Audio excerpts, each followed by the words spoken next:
안녕하세요. 멤버십 가입 그리고 구독, 좋아요 정말 감사합니다. 본격적인 시작에 앞서서 오늘 분석의 진짜 구조적인 핵심 내용과 수급 분석은 저희 아로소르 멤버십 전용 영상에 훨씬 더 심도 있게 준비되어 있다는 점 먼저 말씀드릴게요. 자, 오늘 우리는 이 파이 런치패드가 대체 무엇인지, 이게 왜 단순한 이벤트가 아니고 지금 이 순간 준비하지 않으면 어쩌면 영영 사라질지 모르는 기회에 관한 이야기인지 그 본질을 낱낱이 파헤쳐 볼 겁니다. 코어팀이 설계한 거대한 계획의 첫 단추, 그 런치패드의 진짜 의미를 지금부터 시작하겠습니다. 여러분, 먼저 이 문장을 머릿속에 그냥 딱 박아두고 시작하죠. 런치패드는 시간이 갈수록 기회가 사라지는 게임이다. 오늘 제가 드릴 모든 설명은요, 결국 이 한 문장으로 모이게 될 겁니다. 보통 사람들은 새로운 게 나오면 좀 지켜보다가 정보가 좀 쌓이면 그때 들어가는 게 더 유리하다고 생각하잖아요? 근데요, 이번 런치패드, 특히 이 첫 번째 런치패드에서는 그 생각이 가장 위험한 착각이 될 수 있습니다. 여기서는 완전 정반대거든요. 왜 그런지 지금부터 명확한 근거랑 데이터로 증명해 보여드리겠습니다.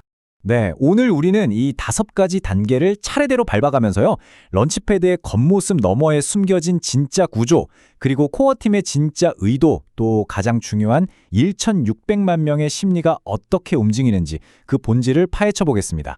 자, 첫 번째, 시장의 거대한 착각입니다.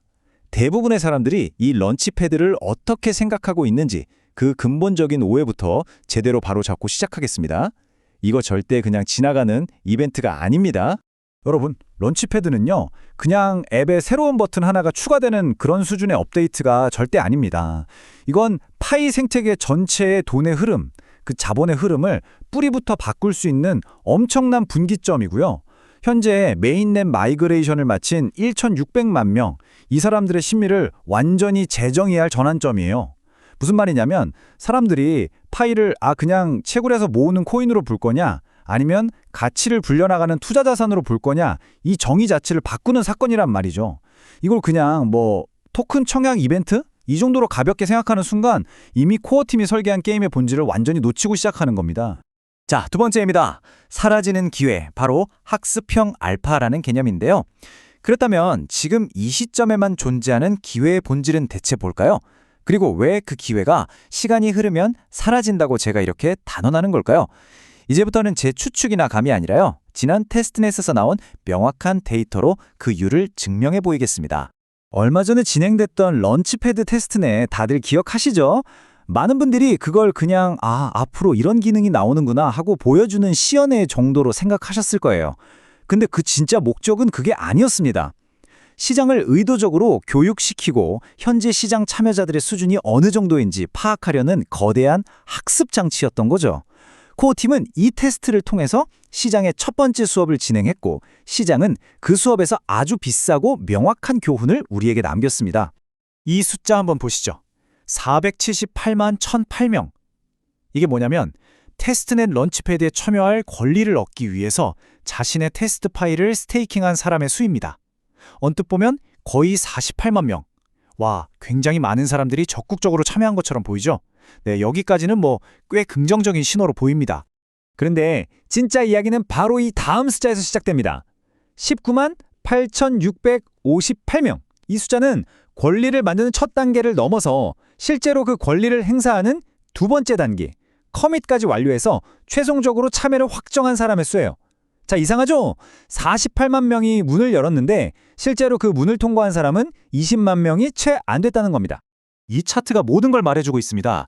48만 명의 참여 권리를 만들었지만 실제로 그 권리를 쓴 사람은 20만 명도 안 돼요. 이 엄청난 격차, 이게 대체 뭘 의미할까요? 간단합니다. 절반이 넘는 28만 명에 가까운 사람들이 스테이킹과 커밋의 차이를 몰랐거나 이 복잡한 구조를 제대로 이해하지 못해서 자기가 어렵게 얻은 권리를 그대로 허공에 날려버렸다는 명백한 증거입니다. 스스로 포기해버린 거죠. 바로 이 지점에서 학습형 알파라는 개념이 나옵니다. 이게 뭐냐면 시장 참여자 대다수가 구조를 잘 몰라서 버리고 간 목들, 이게 바로 초기 구조를 이해한 참여자들만이 독점적으로 누릴 수 있었던 초과이익, 즉 학습형 알파의 정체입니다. 중요한 건 이 기회는요, 시장 참여자들이 집단적으로 똑똑해질수록, 즉 구조를 학습하고 정보가 막 공유될수록 아주 급격하게 사라진다는 거예요. 명확한 유통기한이 있는 기회라는 거죠. 첫 테스트넷은 이 알파가 가장 컸던, 어쩌면 다시는 오지 않을 집단적 무지의 구간이었던 셈입니다. 자, 세 번째입니다. 진짜 승부는 바로 1,600만 명의 심리에서 갈립니다. 이제 게임의 본질로 들어가 보죠. 이 런치패드라는 게임의 진짜 주인공은요, 테스트에 참여했던 저 50만 명이 아닙니다. 코어 팀이 바라보는 진짜 타겟은 따로 있습니다. 바로 이 숫자, 1,600만 명이 넘는 이 사람들입니다. 이 사람들은 이미 메인넷 마이그레이션을 다 마치고 자기 지갑에 진짜 파일을 보유한 채 지금 이 런치패드라는 사건이 어떻게 흘러가는지 조용히 지켜보고 있는 거대한 관망층입니다. 첫 번째 메인넷 런치패드의 진짜 목표는 단순히 참여자 몇 명 모으는 걸 넘어서 바로 이 거대한 잠룡들의 마음을 움직이는 데 있는 겁니다. 파이 8,000개 받아서 아이폰 샀다. 이 문장 하나가 현재 이 1,600만 명의 심리를 가장 날것 그대로 보여주고 있죠. 지금까지 대다수에게 파이는 더 큰 가치를 만들기 위해 생태계에 재투자하는 자산이 아니었어요. 그보다는 기회가 오면 바로 현금화해서 아이폰처럼 현실의 물건으로 바꾸는 용돈이나 공짜 돈에 훨씬 가까웠던 겁니다. 바로 이 지점 때문에 첫 런치패드의 성공이 그토록 중요한 겁니다. 코어팀의 목표는 명확해요. 파이에 대한 이 1,600만 명의 인식을 왼쪽의 소비자산에서 오른쪽의 생산자산으로 바꾸는 것. 파이는 팔아서 쓰는 돈이라는 생각을 파이는 굴려서 더 큰 가치를 만드는 돈이라는 생각으로 전환시키는 강력한 심리적 기폭제, 그 스위치 역할을 해줄 첫 번째 대사건이 바로 이번 런치패드가 되어야만 하는 거죠. 네 번째입니다.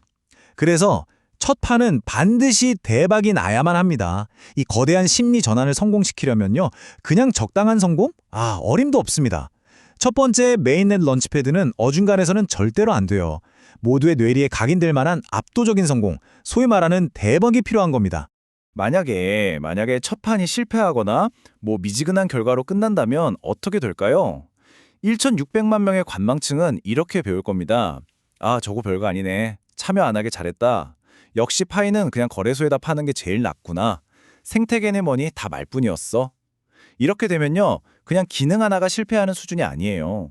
1,600만 명의 기대가 냉소로 바뀌고 파이 생태계에 대한 그들의 심리가 차갑게 얼어붙는 최악의 결과가 나오는 겁니다. 하지만 반대로 첫 판이 모두의 예상을 뛰어넘는 대박을 기록한다면 시장의 학습 효과는 완전히 달라집니다. 와, 참여 안 한 내가 바보였네? 파이가 그냥 가지고만 있는 게 아니라 이렇게 굴리는 자산이었구나. 다음 런치패드는 나도 무조건 참여해야겠다. 바로 이겁니다. 이 성공적인 첫인상, 이 대박의 기억이야말로 1,600만 명의 행동 패턴을 바꾸고 파이의 가치를 재평가하게 만드는 가장 강력하고 효율적인 무기인 거죠. 이게 바로 코어팀이 그리고 있는 생태계 확장의 큰 그림입니다. 현재 대부분의 사람들이 머물러 있는 단순히 파이를 보유하는 1단계에서 런치패드라는 강력한 동기를 통해 2단계인 참여로 이끌어내는 거죠. 그리고 런치패드 참여의 결과물로 얻은 새로운 토큰으로 D앱의 쓸모를 직접 체험하게 만들고요. 더 나아가서는 DX의 유동성을 공급하게 함으로써 생태계 전체를 확장시키는 선순환 구조입니다. 이 모든 거대한 연쇄 반응을 일으키는 첫 번째 도미노, 그게 바로 첫 런치패드의 압도적인 성공입니다. 자, 마지막 5번째입니다. 왜 지금 준비해야 하는가? 지금까지의 모든 논리를 종합해보면 결론은 너무나도 명확해집니다. 왜 나중이 아니라 바로 지금 행동해야만 하는지에 대한 대답이죠. 론치패드의 승부는요, 시작된 후에 차트를 보면서 사고 파는 단타 게임이 아닙니다. 승부는 시작되기 전에, 즉 누가 이 복잡한 구조를 먼저 그리고 더 깊이 이해하고 그에 맞는 전략을 준비했느냐에서 이미 갈리도록 설계되어 있습니다. 시작을 알리는 총소리가 울리고 나서야 공부를 시작하면 그땐 이미 늦는다는 겁니다. 오늘 분석의 모든 내용을 이 표 하나로 요약해 드릴게요. 첫째, 시장의 무지에서 나오는 학습형 알파는 시장이 똑똑해질수록 반드시 사라집니다.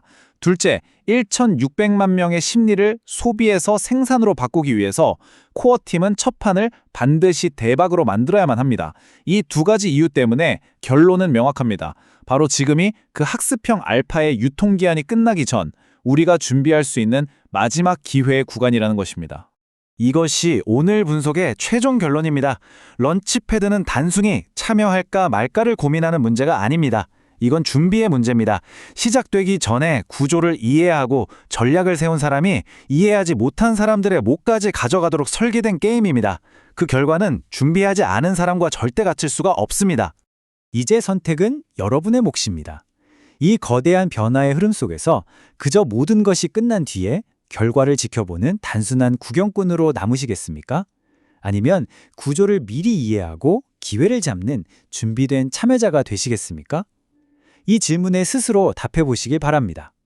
오늘 다룬 내용의 구체적인 실행 전략과 더 깊은 수급 분석은 앞서 말씀드린 대로 아로소름 멤버십 전용 영상에서 계속 이어가도록 하겠습니다.